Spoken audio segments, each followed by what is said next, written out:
Sometimes, the MCs are entrusted with very tough jobs like introducing someone who requires absolutely no introduction. Padmini and I, we were there at NASSCOM and we heard Mr. Gopalakrishnan as one of the panelist members. We really enjoyed that, and at that point of time we decided that if there's one person that we need to have here, should be you. So may I now invite on stage Mr. R. Gopalakrishnan. On the device, yeah.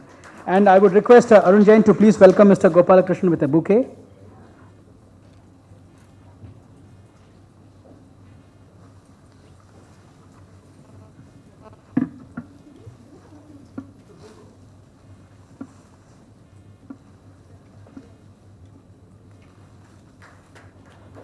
Yeah.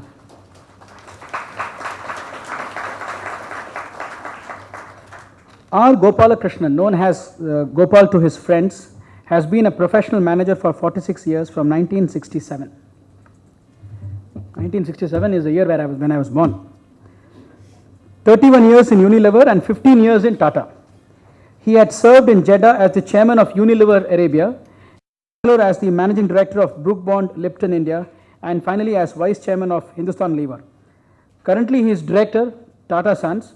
He is the chairman of Tata Auto Component Systems and Rallies India, the vice chairman of Tata Chemicals, and is a director of Tata Power and Tata Technologies. This is Tata, the real company, not the fictitious Tata company that you mentioned. He is an independent director on the boards of Akzo Nobel India and Castrol India. Gopal studied physics at St. Xavier's, Calcutta, engineering at IIT Kharagpur, and attended the advanced management program at the Harvard Business School. He is a past president of All India Management Association. In 2007, his first book, The Case of the Bonsai Manager, Lessons for the Managers on Intuition, was published by Penguin India. In 2010, his second book, When the Penny Drops, Learning What Is Not Taught, was published again by Penguin India, followed by Hindi and Tamil editions.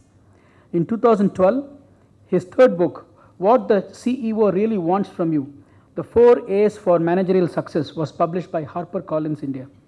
He has delivered guest lectures and written articles. He has designed and taught an unusual course entitled LWNT Learning, Learning What's Not Taught at Tata Management Training Center, Pune, and at the Indian Business Schools. I have the honor of presenting the one and the only one, Mr. Gopalakrishnan, who has shaped the thinking of thousands of people. And for sending Padmini to invite me. It's a great pleasure and honor to be here, and I'd like to compliment Polestar for the initiative, which is quite impressive that for 15 years they have been doing this, and it's gathering strength. My best wishes to you and your team for continuing this. Padmini is like Katrina Kaif.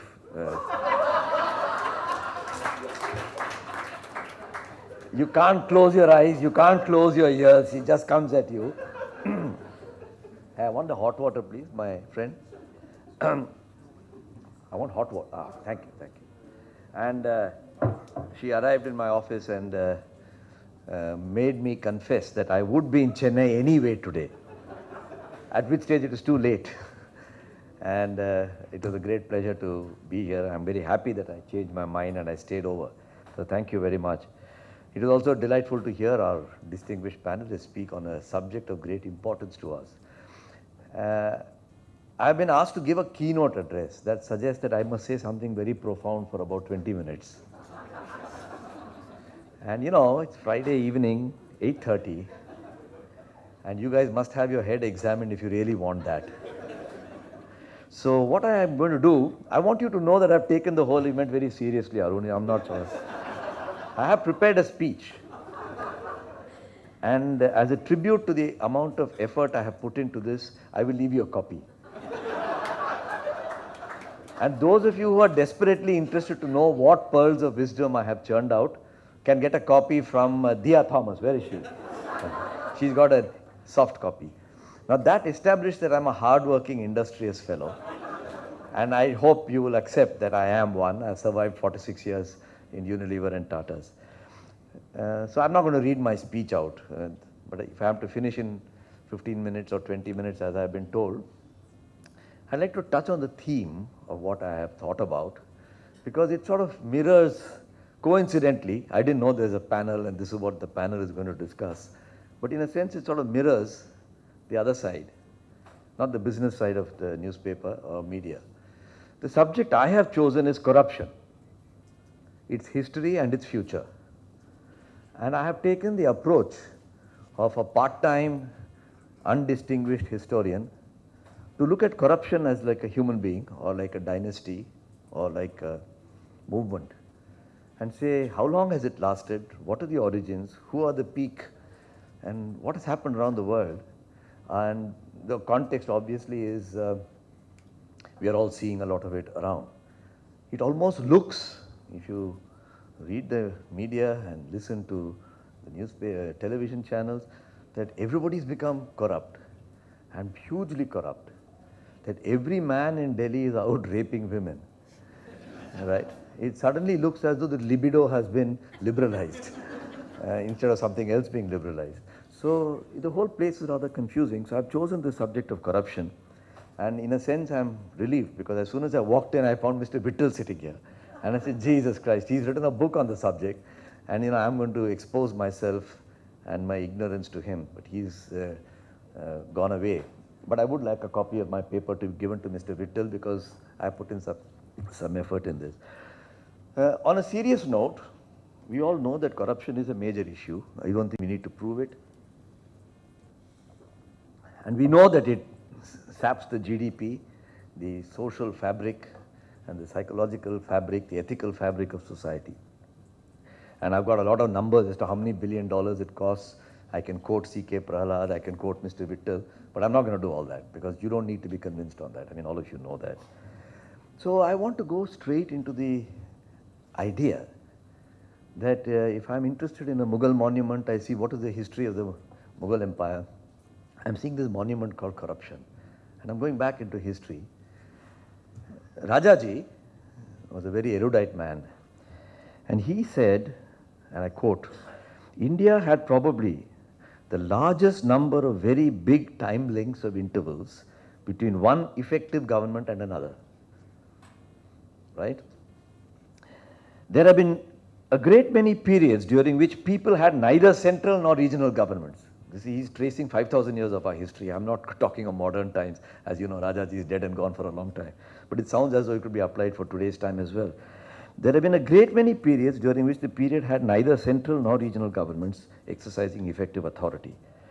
All these periods are what may be called a no government condition. He called India a governmentless civilization. And it's a very profound statement. I've described in far greater length in the paper the consequence and the reason why he said it. And essentially, he said that if you look at the 5,000-year history of this country and you describe a centrally run single nation as one where there is somebody who's understanding people's needs and trying to do something about it, probably for about 600 or 700 years we've had a central government. The rest of the 4,000 years we've not had a central government. During the Maurya period, a large part of this country, and the story of King Ashoka and so on is well known. I think during the Gupta period, certainly during the Mughal period, and arguably during the British period. And at the time of Aurangzeb, historians have recorded that India was not an integrated market, but it was a cluster of underdeveloped roads and river systems that connected this country. And there was a danger of being looted and paying lots of taxes while moving goods across its geography. Doesn't look very different now. Though Aurangzeb is dead and gone for a long time. It is always arguable, and I don't want to take a position on it because that's not really the purpose of the evening, whether the English embellished our corruption system or learnt from it. Both possibilities there are evidences for. And you can choose which you want. When Robert Clive was investigated by the English Parliament for his looting of this country, here's what he said. He said, Your Lordship, when I saw the possessions of the Nawabs with whom I walked through vaults, which were then thrown open to me alone, piled on either hand with gold and jewelry, Mr. Chairman, I stand astonished at my own moderation. He sounds like he could be in the central government cabinet. Almost. Corruption through history was accompanied by stories of venality and extortion. Sir Warren Hastings described the when Edmund Burke accused Warren Hastings of the brutality of what he did in India, the words he used, because we've talked a little bit about journalism, it's all about expression and giving life to the expression in the words. He accused Sir Warren Hastings in the following words: your tax collectors dragged people from their homes, put the nipples of women into the sharp edges of split bamboos, and tore them from their bodies. Rather strong words. Rather strong words. But this is Edmund Burke. He's not somebody you ignore. At the time of independence, we had, as we all know, more than 500 princely states. And while there were alliances with the British, as Ram Guha has written, and I think Ram Guha is worth quoting and accepting, he says, some of these states were, and I quote, sinks of reaction and incompetence and unrestrained autocratic power, sometimes exercised by vicious and deranged individuals. It is interesting to note that at the time India became independent in 1947, of the 3 million square kilometers of land, less than half was actually administered directly by the British. And so we've forgotten. I certainly can't remember that when I was born, more than half of India was in the princely states. That doesn't tell you how old I am. It tells you a reality which we tend to forget. So, when India was planning to become independent and the constitution was being developed, we had already had a long history of various kinds of corruptions. I don't want to establish to you that this is our birthright, it runs in our DNA. That's not my point at all. But I'm looking at the history of corruption, I must talk about it with fact.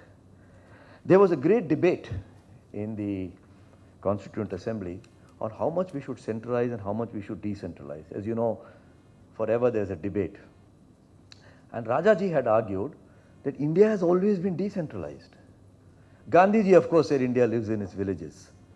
But there were many other people who were for centralization. And there was a great debate going on. And I just want to refer to what a very distinguished son of Madras Presidency, K. Santanam, said in the Constituent Assembly. He argued very strongly that India cannot be run by a central government. India's power lies in its states. And whatever states you have, you must devolve power, and the central government must just focus on foreign affairs, foreign currency, trade, and defense of the borders of the country. And he said the following.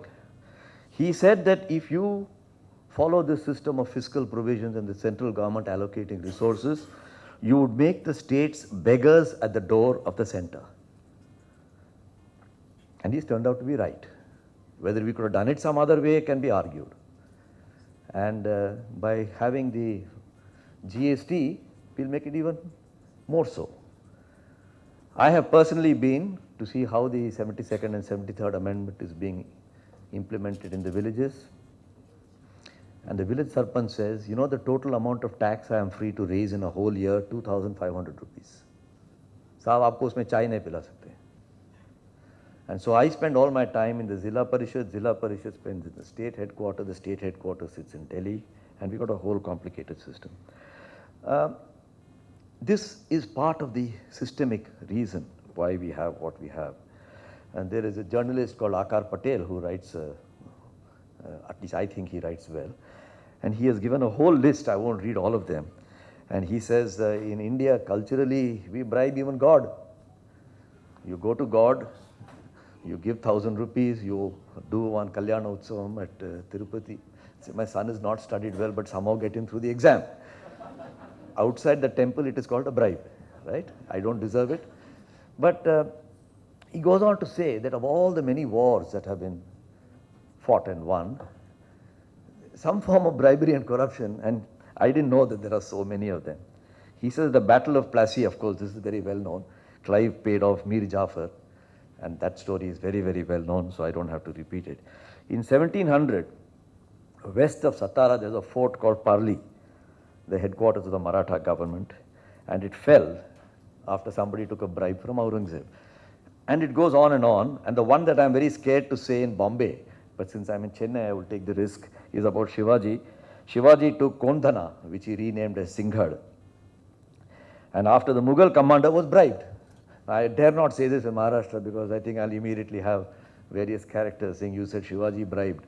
But somebody in Shivaji's army did do so. So there are at least 10 examples I've got here. So does this mean that we have such a long history of corruption that there's no hope? I mean, it's in your genes. So my inquiry then went on to what's happened in other societies, other countries.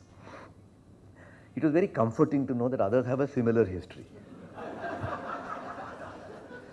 You know, if you think your life is miserable, you just satisfy yourself that everybody else's life is also miserable. Then you can live with your misery a little better. And I've got a whole number of examples. Believe me, I have done this homework and I've given all the references and the quotations. I might get a PhD in corruption through uncorrupt means. One political theorist portrayed 18th century England. I'm giving you a few quotes just to sort of, it's not sensationalism or Bollywoodization. England is shot through with corruption and venality. The English write English well.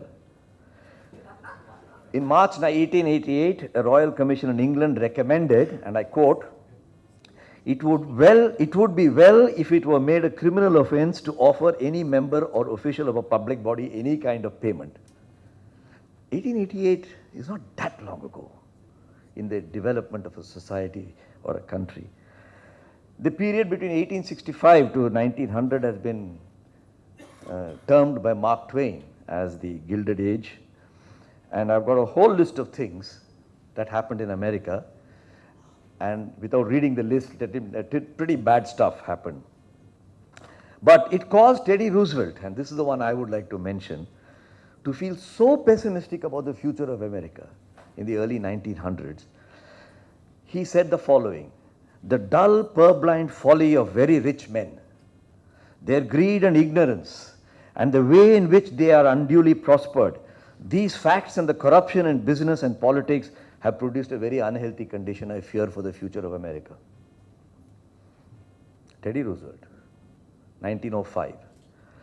So it's strange that the story in other places are also similar. Switzerland always comes on top of the Transparency Index as a very easy country to do business with, and it's very honest. But they held all the Nazi money. Switzerland, even today, holds all the corrupt money of every corrupt politician anywhere in the world, including some of ours. India makes its contribution there as well. And what does Switzerland do with it? They take at very low interest rates corruption money, they convert it into white money and lend it at high interest rates, and they say Transparency Index, we are very transparent. And when America asks them for the list of how they get their money and whose American people's money they've got, they will not reveal it. And yet we think Switzerland is a very honest country. In India, if you did the same thing, you'll be called Hawala operator. What is the difference between a Hawala operator and what Switzerland does? About the same, except one is done not by a seedy guy sitting in some place in Bombay, he does it as a national policy. The anecdotes from the developing emerging markets are really sometimes intriguing and sometimes even very saucy. In South Africa, there's a black gangster. These are all very recent, by the way. Kenny Cunene. He celebrated his 40th birthday by hosting the mother of all parties.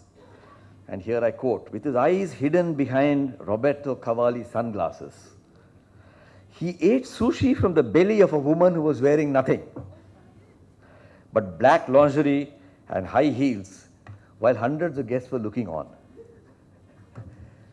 He had one of the guys with a lot of money. Georgia has come to a stage where it advertises, if you read The Economist, you'll find their advertisement, that we have made improvement because 78% of the Georgians think that corruption has decreased in our country. And that's not a measure of being a clean society. And so it goes on.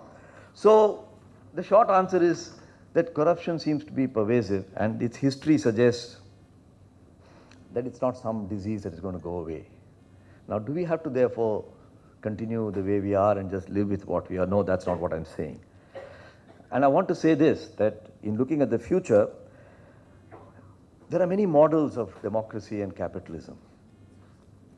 And we have adopted what you might call the Western model, or what economist John Williamson described 25 years ago as the Washington Consensus. But since Washington Consensus, which has got all these principles, free press, free markets, rule of law, etc., there have been many new. There's a Beijing Consensus, there is a Russian Consensus, which are different forms of what they call democratic politics or political democracy.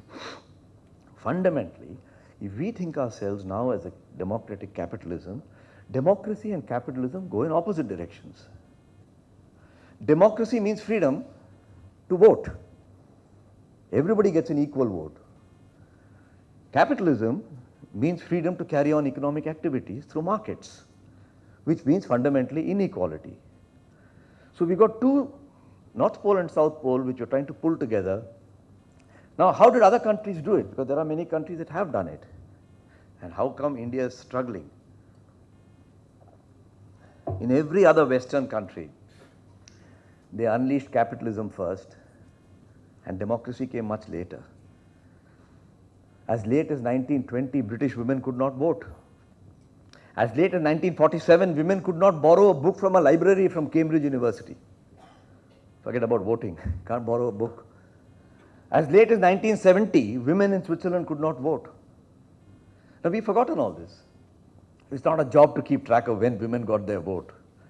But our forefathers, or our founding fathers in 1947, and I think they were very wise, by the way, in saying, no, we must leapfrog, and therefore everybody got a vote. And that brought equality in a society which was fundamentally unequal. And then for 50 years, they didn't give us capitalism until 1991. And so it's only 20 years that we've had democratic capitalism. Now, what happens in this situation? If we have a middle class, which is 1/3 of our population, that's also happened in the last 10 years. I mean, those of us who were there 25, 30 years ago, there was no middle class anyway. So you have 1/3 of the population who may pass off as middle class, 2/3 of the people who for various reasons are not the middle class. The only shortcut through which the 2/3 can get their share of the pie is not keep waiting for the slow reaction of economic work, but to grab the political swing. And that democracy allows them. And this is the paradigm, because India is the only country in the world. There's not one other country. No, you may say Israel and South Africa are also such countries, but we are almost the only country in the world which has given universal franchise before becoming rich. And that's a very interesting thing to think about. There are many things you can do about corruption, and I'm not going to detain you because there are enough people who've written books and reports and speeches on this. But I don't expect any of us thinks that corruption is going to vanish forever.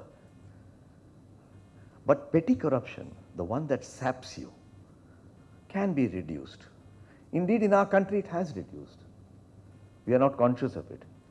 25 years ago, to get a milk card in Bombay was difficult. To buy a railway ticket for puja holidays was difficult. To get a gas cylinder you had to indulge in some form of petty corruption. Those don't exist anymore. So we have made progress, but on the other hand, other people have also made progress in big style corruption because we've become a capitalistic society. And in this context, I would like to applaud the role of the media.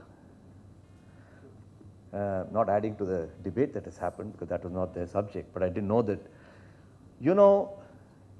where would we be if we didn't have the media that we have, with all its flaws, which have been talked about earlier this evening. Till 1991, you and I didn't know what's a war, except what you read in the print media. Kuwait brought war into your drawing room. In 2002, in 1992, isn't it, when Babri Masjid happened? 92? Babri Masjid was in your drawing room. It did something to you, irrespective of which religious group you might belong to.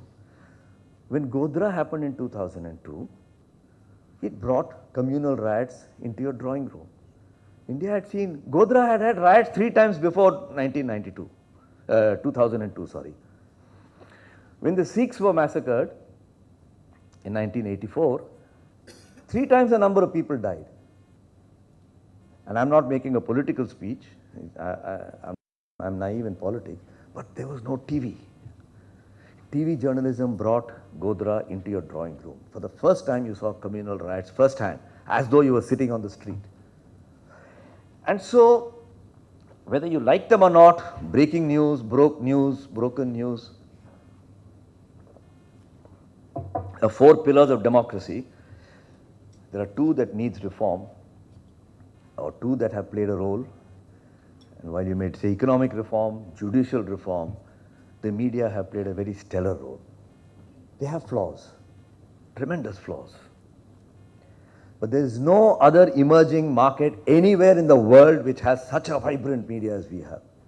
Press, media, you name the language, and we are the only people where press readership is going up. Advertising is going up. I know we are going through a little bad patch now, but leave that aside. And therefore I would like to applaud, and I'm not doing this because there are some journalism students here or some journalists here, but I'd like to applaud the great experiment that's going on in our country.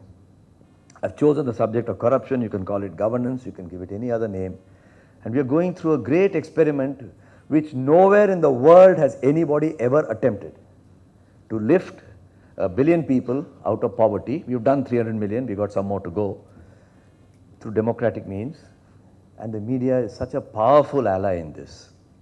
They need to correct all the Bollywoodization and all the other stuff, but by God we couldn't do it. We'd be destroyed if we didn't have the media. And so those who are students of journalism, if there are any here, I applaud the profession you've chosen. And I'm using the forum that Polestar is offering to say that we need more journalists, more competent journalists. They will make their mistakes. Who's not making a mistake? Is the business community not making mistakes? Are the politicians not making mistakes? Are the bureaucracy not making mistakes? Is the judiciary not making mistakes? So let them acknowledge their share of mistakes, and as I think Aditya said, through self-regulation, sort themselves out, never let any of the other pillars of the democratic framework interfere with it. And I see a great future. I wish I was your age, journalism students, but I will be gone. But you're going to have a great country ahead. Thank you for this opportunity.